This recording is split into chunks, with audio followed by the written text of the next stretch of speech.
The other day I went for a cold ocean swim in winter. I know, crazy, kodwa, it happened. Afterwards I was freezing, bendi kodwa, like akulu.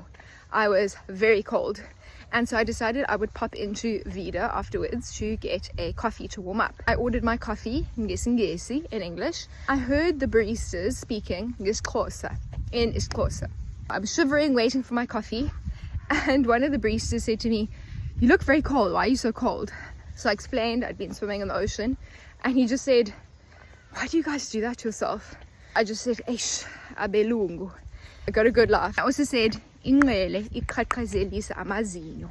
The cold is making my teeth chatter. That was my tactic to get the conversation to go deeper, by showing them that I know more than just a little bit of isiXhosa. I got my coffee, I said "Inkosi kakhulu," and it became a whole conversation about how I'd learned isiXhosa, why I decided to learn isiXhosa, where I'd learned it, all ngesiXhosa.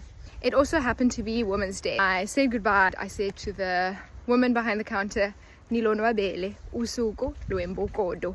Enjoy your Women's Day, everyone. It could have just been the endorphins from the exercise, or maybe the cold water, or maybe it was just the caffeine, but I really felt like I left that conversation feeling empowered, uplifted, and seen. So if you are ready to feel that feeling of connection, ngesiXhosa, you are ready to get going with your isiXhosa, comment beginner below and I will send you the link to join my beginner group, which is starting on Wednesday.